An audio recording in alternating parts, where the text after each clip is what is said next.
Let's talk science. Talk about science.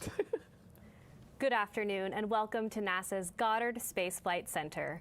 We are live today with NASA experts who are excited to share the latest images we have of the interstellar comet 3I Atlas. 3I means third interstellar, and Atlas refers to the NASA-funded Atlas Survey Telescope, which made the discovery. We are joined today by Amit Kshatriya, NASA's Associate Administrator, Nikki Fox, Associate Administrator for NASA's Science Mission Directorate, Sean Domagal-Goldman, Director for the Astrophysics Division, and Tom Statler, Lead Scientist for Solar System Small Bodies in the Planetary Science Division. We'll be taking questions from the media on the phone bridge and through social media, but before we get started, let's learn more about this fascinating comet and share some images. Amit, kick us off. Hi everyone, America leads the way in space exploration.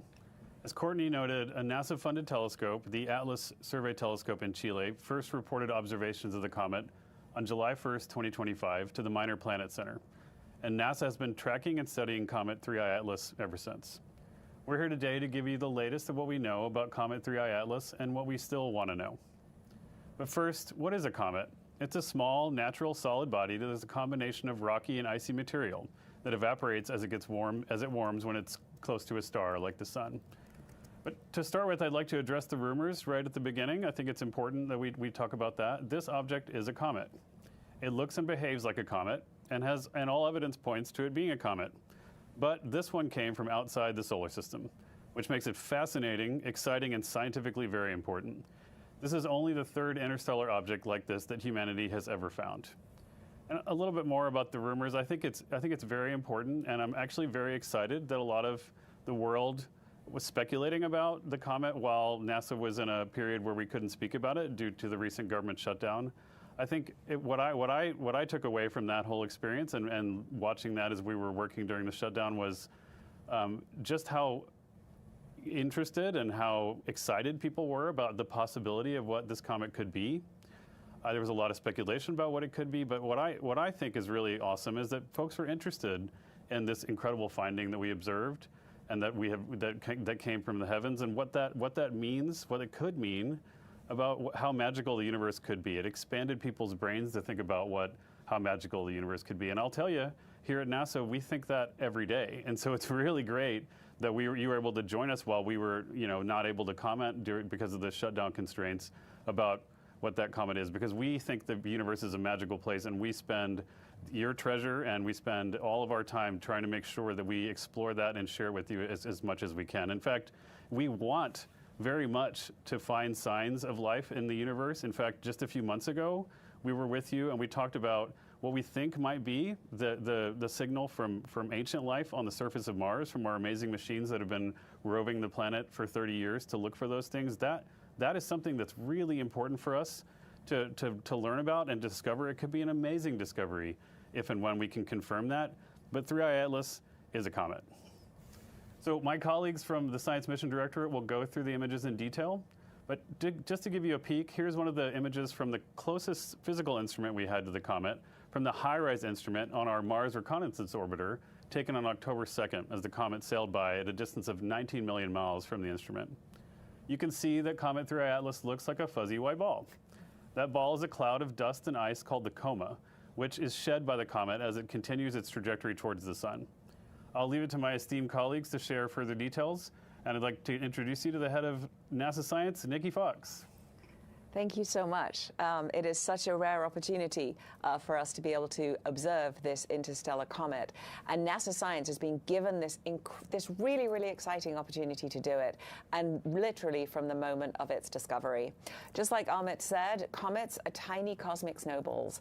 And by studying them, we can learn about the environment from, basically where they formed, where they came from. This one came from a different environment from our own, and so we're already starting to see some really interesting differences to comets from our own solar system. 3I Atlas, as you heard, is the third known interstellar object to pass through our solar system, the first one being identified in 2017. While these types of interstellar objects have long been predicted, we are just beginning to be able to find them thanks to the newest technologies with our network of Earth-based telescopes, which are designed to find small, fast-moving objects in space. The NASA-funded Atlas Survey Telescope, which made the discovery, is part of NASA's Planetary Defense Network. Our telescopes are always watching the skies to keep us safe, and in doing so, they occasionally make major scientifically interesting discoveries, just like this one. Right away, of course, NASA's Planetary Defense Coordination Office they studied it, and they established that 3I Atlas is not a danger to Earth. In fact, it's at least twice as far away as the distance between the Earth and our Sun. On October 30th, the comet itself reached the closest it will ever be to the Sun when it crossed just inside Mars's orbit, which is why the image that Amit just showed, he noted it was the closest instrument physically to the comet, because the comet was right inside the orbit of Mars. Earth was on the opposite side of the Sun, which is about as far away as our planet can possibly be from Mars. It's been clear from the moment of discovery that the comet was going to pass on the opposite side of the Sun from where the Earth is. However, it was also clear that its positioning behind the Sun was going to make observations from Earth very, very difficult. And that is why we are so happy to have our incredible fleet of NASA science spacecraft all across the solar system. And boy, were they ready for this event. NASA's science assets on board our missions have provided the United States the unique capability to observe 3I Atlas almost the entire time it passes through our celestial neighborhood. Everything NASA science does is interconnected, and nearly 20 mission teams have been working together to really rise to this challenge. 20 mission teams, by the way, and counting. Everything we're learning about the comet is possible because of the distribution of all of the different instruments on our spacecraft with different capabilities. And I'll note that for some of them, we've even pushed our scientific instruments beyond their normal capabilities, beyond the things that they were designed to achieve to allow us to capture this amazing glimpse at this interstellar traveler. In other words, we can study this comet so well because we have many different assets in different locations, observing things in different wavelengths, in different ways, with different instruments, each set of observations providing a different lens for understanding objects in the sky.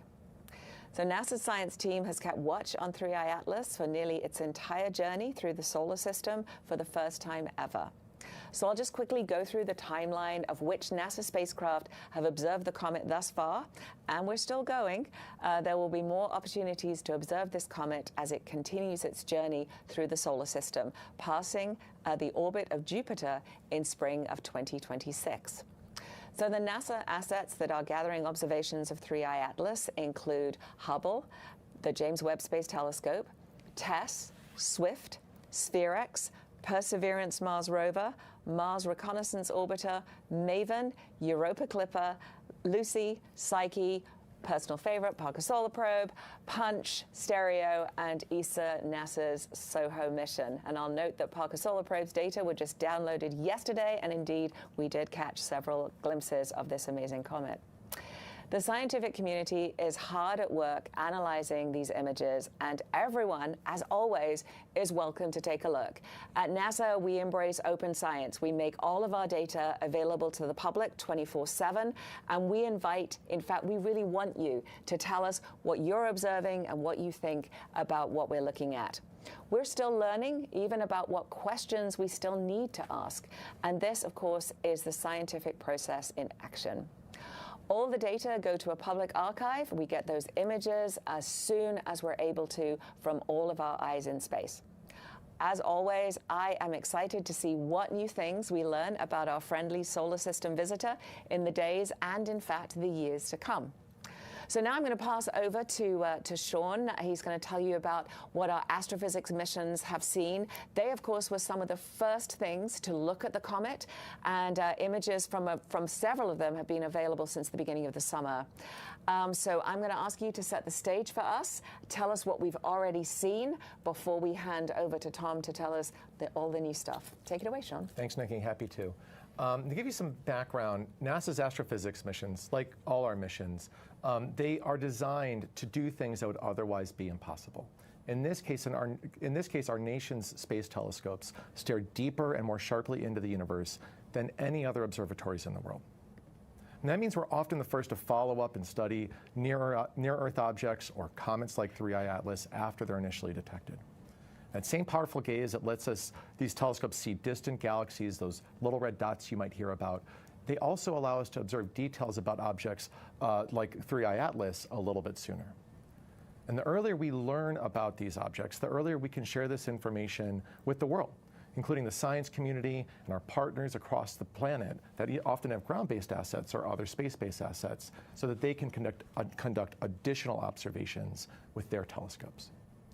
In this case, our astrophysics missions came together to take advantage of this rare opportunity to study this comet that came to us from outside the solar system. From our flagship space telescopes to smaller missions like TESS and SWIFT, they all have, as Nikki said, different complementary capabilities. They don't just do things that would otherwise be impossible, they do things that even our other great telescopes can't do. So every time we add to the fleet, we add additional capabilities that expand the realm of the possible. In this case, it let us refine the orbit of this structure early on, determine what its structure is and what its composition is, what it is made of. It's a beautiful illustration of why we have not just one space telescope, but a fleet of them, because every one member of that fleet specializes in a different kind of information, contributing a different piece of the puzzle to the total understanding we have from the fleet as a whole. So for example, Old Reliable, NASA's Hubble Space Telescope, celebrated its 35th birthday earlier this year. And not too long after that, in July, it looked at 3I Atlas, not long after we discovered it from the ground.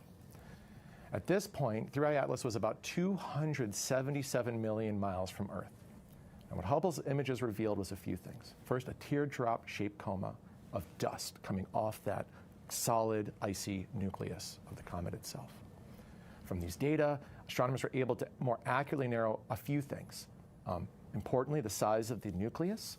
We now know it's between, at that point actually, we knew it was between 1,400 feet in diameter up to as large as 3.5 miles in diameter. And Hubble also saw that the comet was losing dust, and not just losing it, but losing it at a rate consistent with other previous sun-bound comets that originated from within our solar system, consistent with the physics that we figured out from watching those objects. Now, the last thing Hubble did is it gave us a better understanding of the orbit of this object. Tell us not just where it was, but where it was heading, so we could point other observatories at it, such as the James Webb Space Telescope. We added this to our fleet early in this decade. We didn't have it when the last two interstellar comets came around. And what James Webb did, and its companion SphereX, which we only launched at the beginning of this year, is it added infrared observations. The power of infrared observations is, these are colors we can't see. They're redder than what our eyes can detect. And infrared light is particularly good at helping us understand the composition of objects. We can see little molecular fingerprints from the things that the objects are made of. So with these infrared observations, with James Webb and SphereX, we detected an abundance of carbon dioxide gas in the comet's coma and in the bright cloud of gas and dust surrounding that comet as it approaches the sun. Those molecular fingerprints I mentioned, those are the little like science wiggles you might see in the top right of these images. We now know from seeing those science wiggles, those fingerprints of those molecules, that the comet has a nucleus rich in carbon dioxide as well as the presence of water ice. Now, the ratio, like we can not just say that these things are there, we can also say, what's the ratio of carbon dioxide to water? And we now know that. We know it's larger than what we usually see in solar system objects. But there's a lot of natural explanations for that. For one, the carbon dioxide is going to kind of bake off that comet earlier on when it's far away. But there's other well-understood processes that could also explain it. I'll just, to put this in context, every time we look beyond our solar system and we look at the ratios of carbon dioxide to water, we see, whether it's a star or a planet, different ratios than we see in the solar system, and that's true for this comet as well. So it could mean, and this is the last theory of why those ratios could be different, that these ices could have been exposed to higher levels of radiation than comets in our own system. Or, as I said before, could be that the comet just formed from a region where carbon dioxide ice was particularly abundant and different from our solar system. Other missions like our SWIFT spacecraft, which studies X-rays and gamma rays, have also observed the comet. Teams even looked back through data from our TESS mission, which was designed to look at exoplanets, and found observations of the comet as early as May. That information is helping us understand the comet's history before it got closer and when those other observatories pointed at it once we knew where it was. Now that the comet is near, relatively speaking, our planetary and heliophysics missions have joined in to tell us more. And now I'm going to turn it over to my colleague Tom Statler to talk about some of those new images. All right, thanks very much, Sean. Before we get started, I just want to remind everybody of where we are, who is where in this play. As you saw in the animations while Nikki was speaking, the sun, of course, is at the center of our solar system. The planets are orbiting around the sun, and in this case, Comet 3I Atlas has come through on a trajectory in the opposite direction and has arrived at its closest point to the sun when the Earth was on the wrong side for us to conveniently observe. But Mars was on the correct side of the sun, and our Mars assets were able to observe the comet, and also several of our other spacecraft were on the correct side of the sun. So the scientific community is really excited about the comet and about these new observations. I'm tremendously excited to help share them with you today. This is a new scientific opportunity, and it's a new window into the makeups and histories of other solar systems. We're just beginning to learn about these types of objects and figure out what are the right questions we should ask about them. Now, let me start by going directly to what we were able to see at the beginning of September, when Psyche was able to see the mission. So before that, though, in August, we organized a workshop. We organized a coordination session for the missions across the NASA fleet that had good opportunities for potentially observing 3I Atlas so that we could all share observing plans and knew what was going to be possible with our assets. I can't emphasize enough now how, thanks to the cooperation of so many mission teams, we will be accumulating a wealth of data on this comet that the science community will be digging into for years. Now, let's go back to September, and I can show you a sampling of the images collected by our different mission teams. To set the context, you're going to see a comet that's a small body with a coma around it, basically a fuzzy blob. Now remember, space is big. Nothing is ever really as close as you like, and all of these observations are very, very difficult. It's a little bit as if our NASA spacecraft were at a baseball game, watching the game from different places in the stadium. Everybody's got a camera, and they're trying to get a picture of the ball, and nobody has a perfect view, and everybody has a different camera. Now, let's return to September and see the first images from the Psyche spacecraft.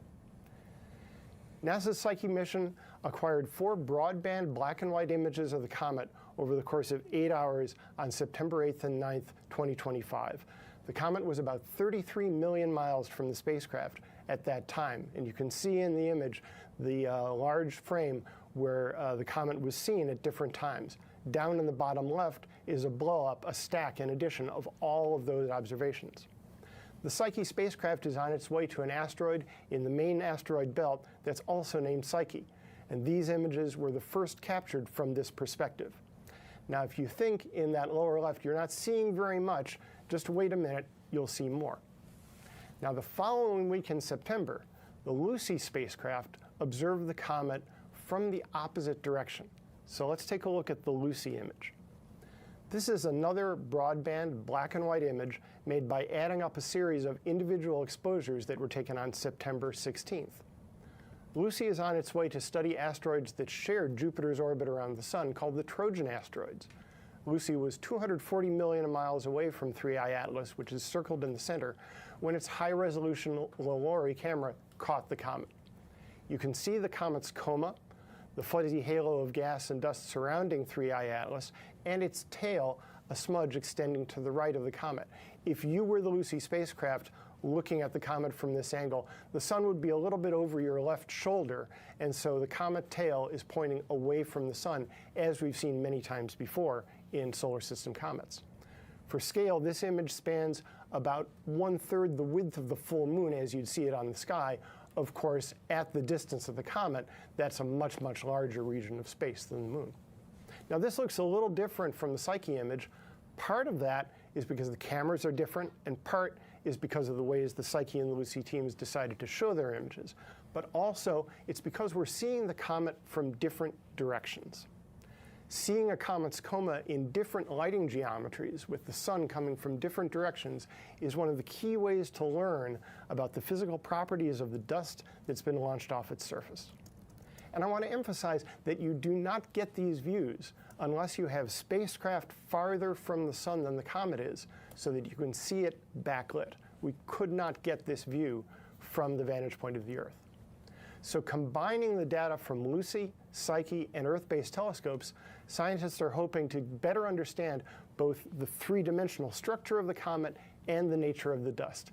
It's a rare opportunity to compare ancient dust from a distant solar system to that from our own. Now let's go to the next picture from the MAVEN spacecraft at Mars. At the beginning of October, 3I Atlas passed within 20 million miles of Mars, which gave our Mars spacecraft an opportunity for a close-up. And earlier you saw the image that Ahmed shared from our Mars Reconnaissance Orbiter. MAVEN is another Mars orbiter that has been studying the Martian atmosphere since 2014. Now, this picture is not a direct picture of the comet itself. It's a spectrum. You're seeing the science wiggles that Sean was just talking about. This is some of those science wiggles where the instrument, the spectrograph, the ultraviolet spectrograph on MAVEN, has looked at the comet and also split up the ultraviolet light according to color. So you're seeing three different bands in this image. On the right, you're seeing emission from hydrogen gas in the atmosphere of Mars. In the middle, there's a fainter band indicating that's coming from hydrogen gas in interplanetary space. And on the left, that blob is the signature of hydrogen gas coming from comet 3I Atlas. It's a little blob rather than a big streak because the comet is a small object in the sky relative to great big gigantic Mars and interstellar space that fills the entire field of the instrument. That definitely tells us, first of all, that the comet is there. If there were no comet, there would be no little blob on the left side of the image. But it's also telling us it's one of the many ways that we're able to discern the chemical composition of 3I Atlas. And in this particular example, it's showing us the hydrogen gas that's coming off of the nucleus. Now, MAVEN's observations, combined with the earlier observations by Swift and Webb that Sean spoke about, will help determine the water production rate. How much water vapor is released from the comet when the comet is warmed by the sun, which provides insight into the formation of the comet and its journey through our galaxy. Now, the European Space Agency and NASA's Solar and Heliospheric Observatory, or SOHO, also successfully imaged 3I Atlas from October 15th to 16th after it had passed Mars. And SOHO spotted the comet crossing its field of view from approximately 222 million miles away, or more than twice the distance of Earth from the Sun. Comet 3I Atlas was expected to be too faint for SOHO to see, but this result was made using detailed image processing and overlaying, or we call it stacking, subsequent telescope images.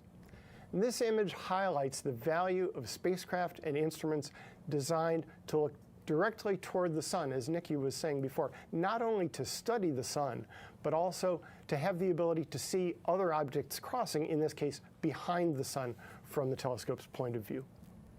You'll be able to see the rest of the images on our 3I Atlas website, go.nasa.gov/3I-Atlas. And there will be more to come.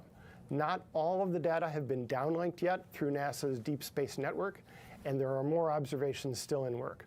And also, it's a long way from where we are today, seeing the initial images, to then making sure that they are accurately calibrated and processed to do science with, and then doing the analysis, combining the data sets, understanding them, and finally producing the scientific understanding, the knowledge of what this all means, which will be published in peer-reviewed scientific journals. The answers will come later on. we are still at this phase, very much in the state where we're figuring out what are even the right questions to ask about interstellar objects. This is a snapshot of where we are very early in the scientific process. Okay, back to you, Courtney. All right, thank you all for your opening remarks. We'll go ahead and start the question and answer portion of this event. Just a reminder to our media on the phone bridge to press *1 to enter the queue and ask your questions. We'll take our first question from the phone bridge from Marcia Dunn with the Associated Press. Yes, hi. Based on your latest observations, what more can you tell us about the potential shape of the comet? Can you fine-tune any more on how big or small it might be, origin, all that sort of thing? Thank you.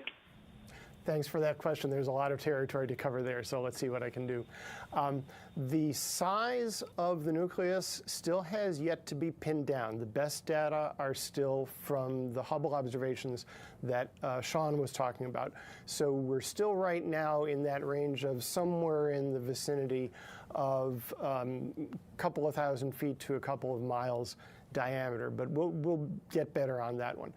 The shape of the nucleus is also difficult to pin down because generally we're not resolving it in our observations. It's obscured by the dust, and especially it's obscured by the reflected sunlight off of the dust in the inner part of the coma.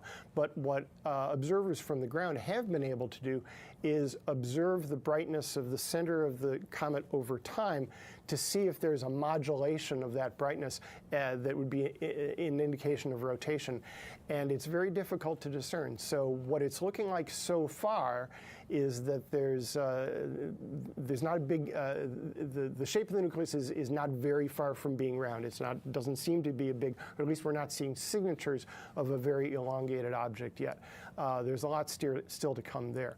I think you were also talking about origin.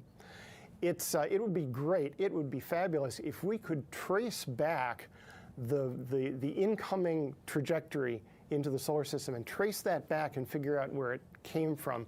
But things are not quite so simple. Our galaxy, as Sean knows, is a big and complicated place. And the sun and all the other stars in our galaxy are in orbit around the center of the galaxy.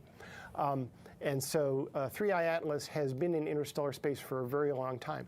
There is circumstantial evidence, given how fast it has come in to our solar system, that it came from some very old population, some solar system around a very old star. Quite possibly, we can't say this for sure, but the likelihood is it came from a solar system older than our own solar system itself, which gives me goosebumps to think about, frankly, because that means the 3I Atlas is not just a window into another solar system, it's a window into the deep past, and so deep in the past that it predates even the formation of our Earth and our sun. All right, we'll take our next question from the phone bridge from Bill Harwood with CBS.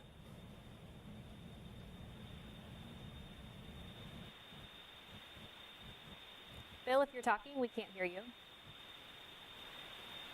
Try me again. This is Bill Harwood again. Can you hear me? We have you loud and clear. Okay, thanks. Sorry about that. I mentioned the rumors that were, kind of scurrying around about this thing in the weeks leading up to this briefing today. I have two questions for anybody who would care to answer. One is, did any of you seriously, did you take seriously the proposition from some that this could be an alien spacecraft? I doubt you did, but I'm asking the question anyway. And number two, is there any evidence you see in any of the data you have that would fit an explanation like that? Or as far as you're concerned, does all of this data say conclusively that this is simply a comet that happens to be passing through the solar system? Thanks. So I'll take that one, Bill, and thanks for the question. We love all of the different science and all of the different kind of hypotheses into what these things can be. When you start seeing something, you just got to point. It's natural to wonder what it is. And we actually love, as Amit said, we love that the world wandered along with us. And that's such a cool thing.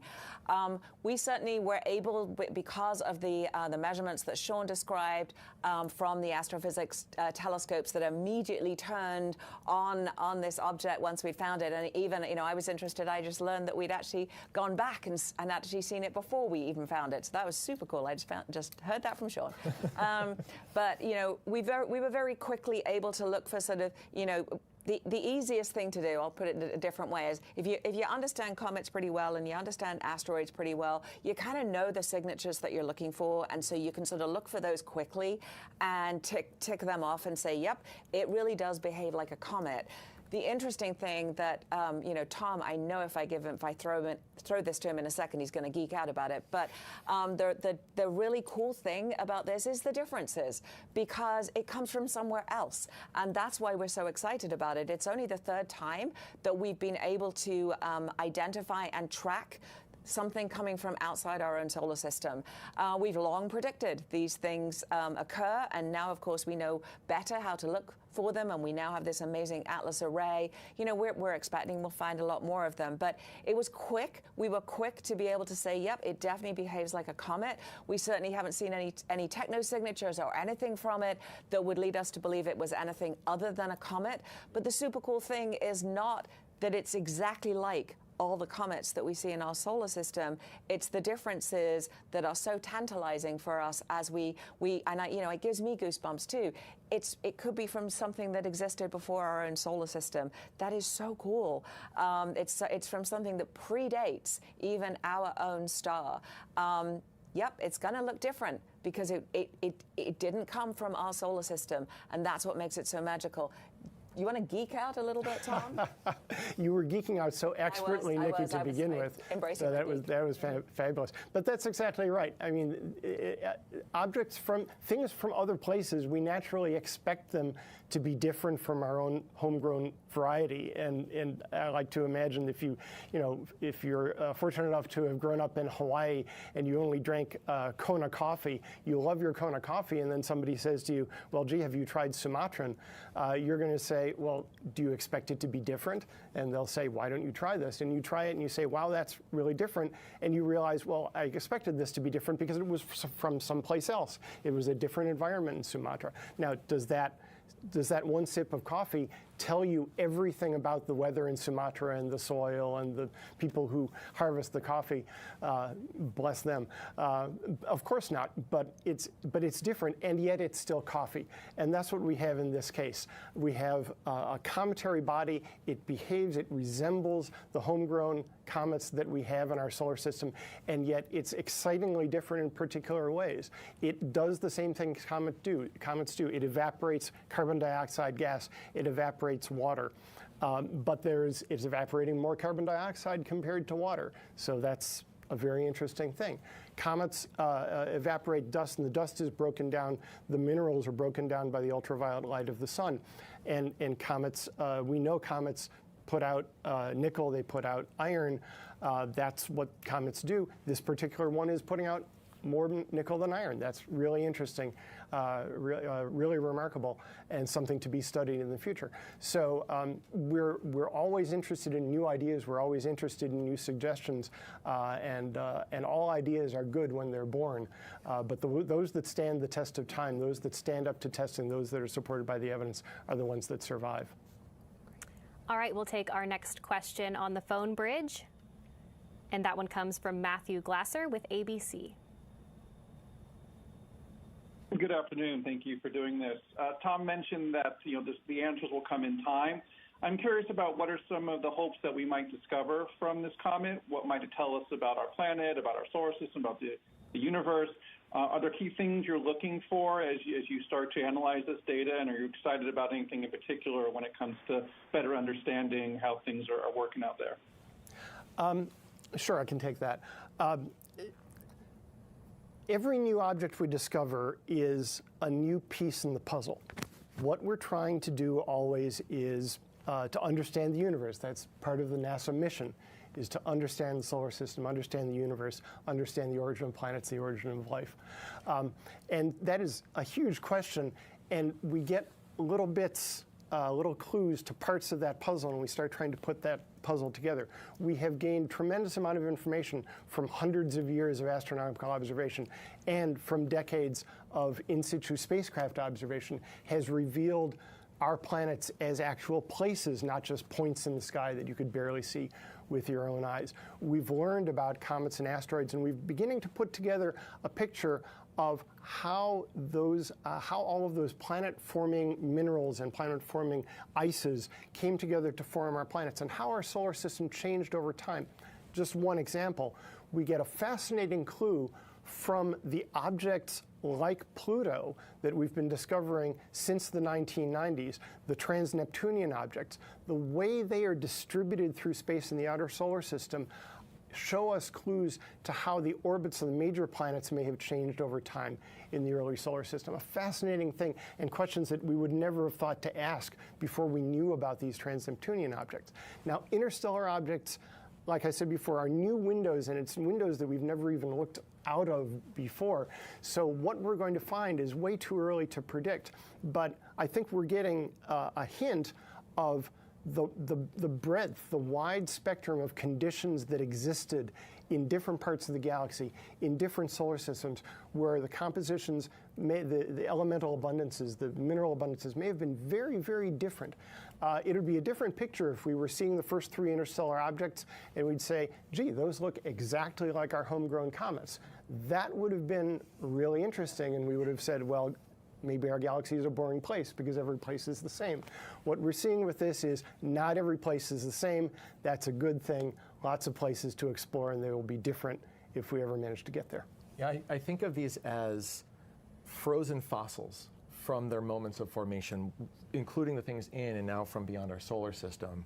Or in some cases, we point our telescopes at other debris disks, which is just, a whole system full of these small bodies. And so now what this will let us do is tell that story in a broader context between the detailed and large library of data we have on those origins of our own solar system, and how volatiles were delivered to make life possible here on Earth, combined with that big picture of other systems, of the dust spread throughout those other solar systems. And now with this visitor that got frozen in time from somewhere beyond our solar system, and that small picture of what that was like when that formed. And the fact that, I love the sort of thought of it as that frozen fossil, almost frozen time capsule. We're kind of privileged. I mean, it's come into our solar system, our sun. We know, we think it hasn't seen a star for a long time. So it's actually warming up and giving us more information. It isn't just about a frozen object coming through and us sort of saying, oh, look, there's a frozen object moving through. But as it's almost waking up and showing us its composition, and that's allowing us to be able to do this great science. If it had just remained frozen all the time, we wouldn't know much about it. But it is the sort of its rendezvous with our star that is allowing us to really do this amazing science. And that to me it makes me feel almost privileged to actually be able to unlock the secrets as this cometary object is coming around and rendezvousing and interacting with our solar system. All right, let's head over to social media. Nina on X asks, will it hit any planets in our solar system? No, it will not. I think if you, obviously we're not going to run it again, but please, go online, take a look at go.nasa.gov/3i-atlas and take a look at the trajectory. I kind of talked through it briefly. Tom talked through it, and you can sort of see where those planets are. And remember this, even though it's exciting and it's coming through, space is huge, as both Sean and Tom talked about. And so the probability of it actually hitting anything is super, super small. You have to have all these things aligned to actually be able to do it. But certainly the objects in our solar system will be just fine. And we have another question from social media from Astronomeum. They ask, what makes Comet 3I Atlas so different and intriguing compared to the other interstellar comets? Tom, you want to take that? The other interstellar objects. We say interstellar objects because not all of them were comets. So the first one was discovered in 2017. That was 1I Oumuamua that behaved very much like an asteroid. Again, a little bit like 3I Atlas, a very interesting asteroid, in some ways different from the asteroids we're accustomed to seeing in our solar system. For one thing, it was seemed to be very, very elongated, and while it was inactive, it seemed to be an inert, mostly rocky object. It did show indirect indications that it was evaporating gases in some way. It wasn't around long enough for us to get really, really comprehensive, long-duration observations and understand exactly what it was doing. It was the very first one. We saw it for a short time when it was on its way out, in fact, and so we didn't get a great view of that. The second object, 2I Borisov, discovered in 2019, behaved, it was a comet. It was definitely a comet. It behaved in a lot of ways like our homegrown solar system comets, in many ways like 3I Atlas.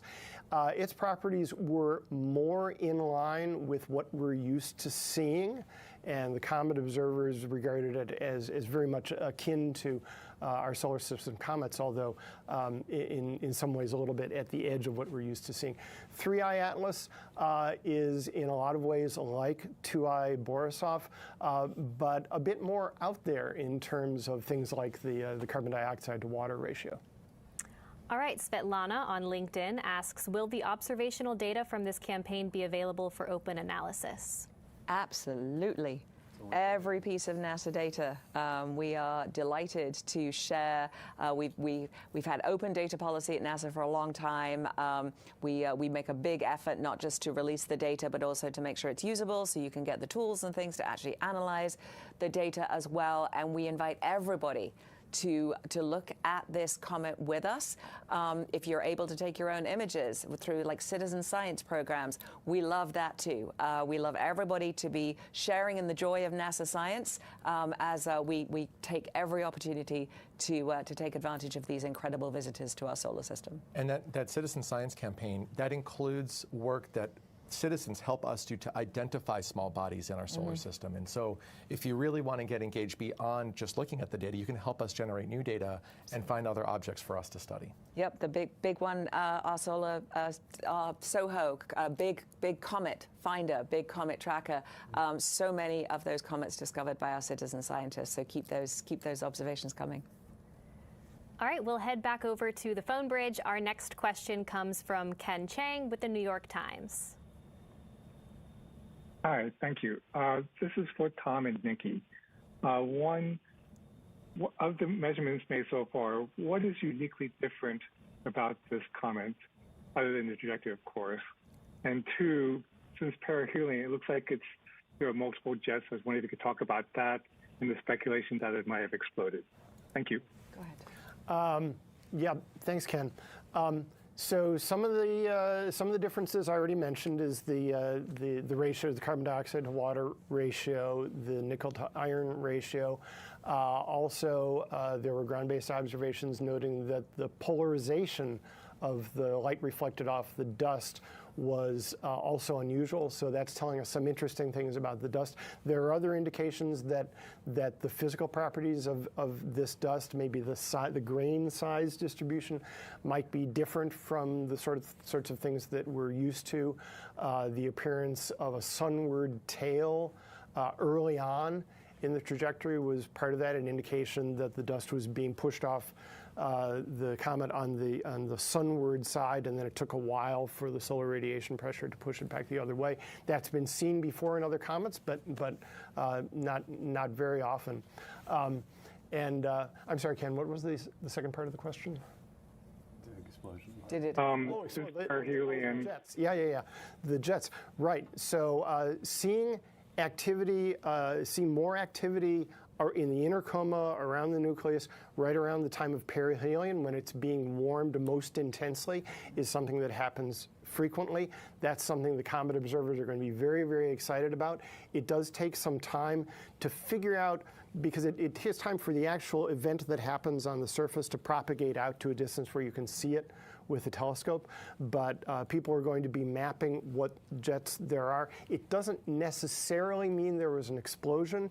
Jets can also just mean there are particularly active areas on the surface of the comet where more volatile stuff is evaporating in that one spot than elsewhere and jetting out. We saw this a decade ago with the ESA Rosetta mission at Comet 67P. It got up close and personal with the nucleus and saw frequently that there were jets coming out from specific places on the nucleus of the comet. So that could very well be what's going on here. Can't tell for sure, but that's the sort of thing we've seen before.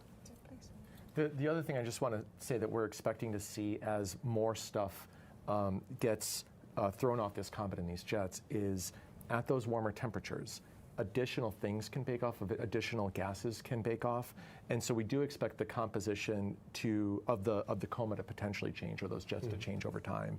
And looking at the details of what other molecules we detect beyond the carbon dioxide and water we mentioned is also going to be interesting, especially for that sort of like, what was this stuff? What was the area in this?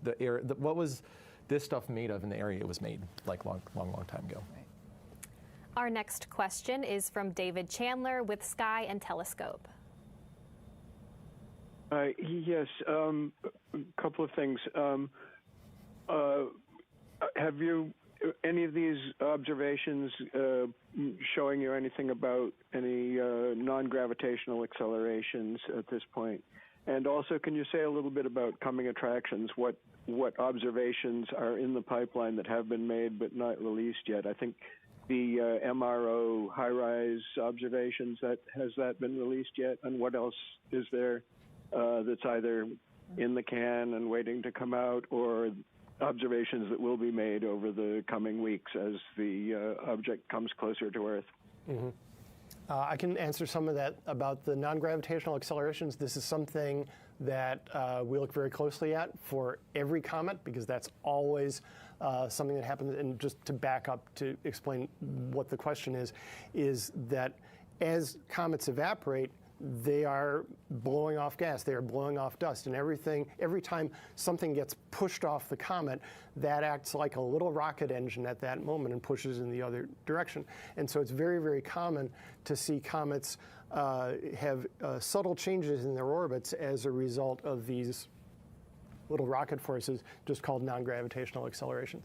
So this is being monitored very closely. I spoke to our orbit determination team at the Jet Propulsion Laboratory earlier this week, and what they said is that this is being monitored. There are some changes to the orbit, but the uncertainties are still fairly large. It's difficult because we can't see the nucleus directly. It's difficult to get a very, very precise track on exactly where it's going. But so far, the non-gravitational accelerations have been very much on par with the sort that we see in solar system comets. In terms of future observations, this is a situation where, because this is only the third time we've had an opportunity to look at an object like this, everyone that is in control of a telescope wants to look at it because it's a fascinating and rare opportunity. I know that our colleagues from the Keck Observatory have looked at it. I believe that we're going to look at it again with JWST in December. We have some other ground-based facilities that are giving us additional compositional information as those additional molecules bake off of 3I Atlas. Those are the things I'm aware of. There's probably a lot more that I'm not, because like I said, like every astronomer wants to get data on this thing because it's such a rare opportunity. Yeah, and the HiRISE image that you asked about specifically, Amit kind of rolled that out at the beginning. So please take a look at that image.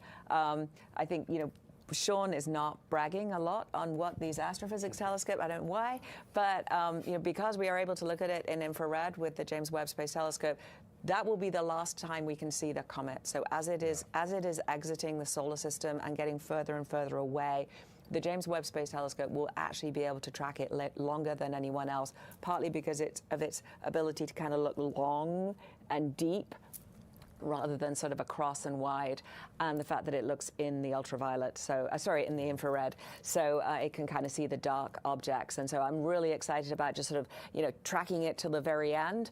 Also noted we're downlinking data from missions. I mentioned Parker Solar Probe because I just heard before we came on that we'd got some data and we'd seen the comet. I haven't had time to look at the data yet, but all of those things are coming up as we are getting more and more data coming down to us from those missions. And then as both Sean and Tom talked about, just really making sure we're sharpening up those images and really making sure they're calibrated. Right now we're putting out almost the raw images. We're putting out things quickly so everyone can see them, but we'll take some time and do some real sort of deep looking into those and do some more of the spectroscopy. Tom showed a really great example of kind of looking through the atmosphere of Mars, take out that hydrogen, take out the hydrogen from our solar system, and then let us look at the hydrogen that's coming from the comet. So we'll be doing a lot more of that as we move on to do great things with NASA science. All right, that's a great lead into our next question on social media. Elijah on X asks, what kind of processing were the images subjected to and why did they need it? You want to take that? The images that were released received the sort of standard processing that we do between the raw data that comes down into a telescope. That, as Nikki said, we need to make sure for scientific accuracy that they're calibrated against the other observations, and we account for anything that the telescope is doing in that moment. And so that it would be our standard set of calibrations and normalizations for a object of this type, which is to say a comet. I can add a little bit more to that. As Nikki said, our desire was to get these images out to the public as quickly as possible, and so there are some image artifacts in there that you'll see, and I can speak to the Lucy image that you saw previously. If you look at the comet, you'll see some blobs around the comet. Little blobs, faint blobs around the comet are not real. It came from the fact that in order to get this particular view, it was necessary, which is this backlit view, the team had to turn the spacecraft to face more toward the sun than it generally does. And so that means some part of the spacecraft were in the sun, and some of that bright, the sunlight reflected off parts of the spacecraft got into the camera, and that resulted in those little blobs. So that's an example of processing that has yet to be done to figure out exactly what that scattered light contribution was and remove that from the image so that what we show in the image is entirely what was there in the sky and not something just made by sun glints off the spacecraft hardware. Yeah, and sometimes I think you showed the SOHO image where we actually stacked a couple of images, because a single image you wouldn't be able to see it would be too faint, but if we stack a couple of images together, then you can actually start to really make out what that comet looks like. Okay, next, Gail on Facebook asks, how can an object like 3I Atlas come from so far, moving as fast as it is, and not hit anything? Orbital dynamics, and space is really, really huge. And so, it is amazing to think about just how big even our solar system. And so to give you the Voyager spacecraft, Voyager 1, is now 1 light day away from Earth, which means when we send a command or we send a photon from Earth, it takes a full day for that photon to arrive at Voyager. And Voyager is only just outside kind of what we think of as the edge of our solar system. And so space is vast. Yes, this thing is moving quickly, and yes, it came from outside our solar system. But the probability of it actually hitting something is so small, because everything has to align. It's also not quite in the ecliptic plane. It's not quite in like our normal. If you think about sort of looking side on at our solar system with the sun, and then you put the planets kind of in a row. Normally, everything sort of orbits in this plane. This is slightly tipped. Not unusual, because it's not gravitationally bound to our sun, but it's slightly tipped. That makes the probability of it hitting it almost even greater. If I can play with a scale model solar, if you make a scale model solar system where the sun and the Earth are 1 foot apart, that's about 1 foot. The sun is a P. The Earth, you need a magnifying glass to see, it's so small.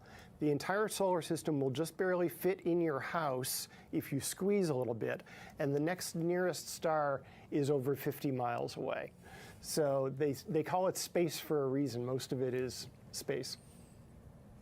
Okay, we'll head back to our phone bridge. Our next question is from Brandon Spector with Live Science. Hi, I wanted to ask about the age of the comet. You mentioned there's circumstantial evidence that it's much older than our solar system, but how can we constrain that age a little more? And what will that tell us if it is indeed much, much older than the solar system? I can start that, but I'm going to pass it to Sean to talk about ages in the galaxy. Okay. So, so cutting to the end, the bottom line is going to be, it's probably going to be really hard to get a more precise figure from one object. I think what we're looking at in the future, as we discover more of these, when we get to the point where we have maybe a few dozen of them and look at the distribution and properties, we may be able to get a better handle on what the distribution of ages is. So what's going on here is that it takes the sun 240 million years to orbit around the center of the galaxy, and we're doing that with a neighborhood of stars. So we're all going around the center of the galaxy. The relative motions between stars in our solar neighborhood is sort of 10-ish, 15, and sorry, I have all these numbers in my head in metric because that's the way I learned them, but 10 or 15-ish kilometers per second. So what is that? That's about 25,000 miles an hour, I think. And 3I Atlas is coming through at a speed of 60-something kilometers per second. So that's 3 times faster than the average of our local neighborhood, which is telling us that it's coming from a different population from what we have generally around us. Now, Sean will be able to clarify the age dispersion relation in our galaxy, which tells us, which has been discovered over the last century studying stars in the galaxy, that the relative speeds of stars is an indicator of age. Stars that formed older in our galaxy over time increase their random motions for reasons that Sean will explain. And so that's the circumstantial evidence that makes us think that 3I Atlas came from a solar system that had larger motions relative to our solar neighborhood and is older. But it is a circumstantial and probabilistic argument. So I'm just going to take this opportunity to brag about our telescopes and the James Webb Space Telescope in particular. Go for it. This blows my mind. We have data from galaxies closer to the origin of the universe than we have data from rocks closer to the origin of Earth, right? In other words, like if you pick up the oldest rock that we have from Earth, it is further away from the origin of Earth in terms of hundreds of millions of years than the amount of time there was between the origin of the universe and the earliest galaxies that JWST has now observed. And that's part of this story of how well we understand not just the history of our home planet, but the history of the entire universe that it's a part of. And now this is just another part of that story of the local neighborhood that our solar system is a part of. All right, our last question for today comes from X and asks if we can see grains of sand on Mars. How is the clearest photo we can see for 3I Atlas what we've seen? So because we're closer to the grains of sands on Mars, right? And so the JWST can only get like these single pixel blobs of the faintest galaxies, the furthest away galaxies in our universe. And because 3I Atlas is in our solar system, we can get the images and the compositional information with JWST. As it got closer to some of the planetary spacecraft Tom was talking about, they can't even see these galaxies, but because 3I Atlas was closer to them than they were to JW, they got really good images of the object as it passed by. Right, as you said, we can image individual grains on Mars because we have spacecraft standing on Mars. Right. But even our closest spacecraft to 3I Atlas, we're still 19 million miles away. And it's going too fast for us to send something there to intercept and get that close to it. So that's just not, that we just don't have the, if we could, we would, we would be there up close and getting those grains. All right, well, that's all the time we have for today. Thank you so much for joining us. Be sure to follow along with NASA as we continue to observe 3I Atlas. Find new images, detailed information, and resources by visiting go.nasa.gov/3I-Atlas and by following NASA Solar System on social media. Thanks for joining.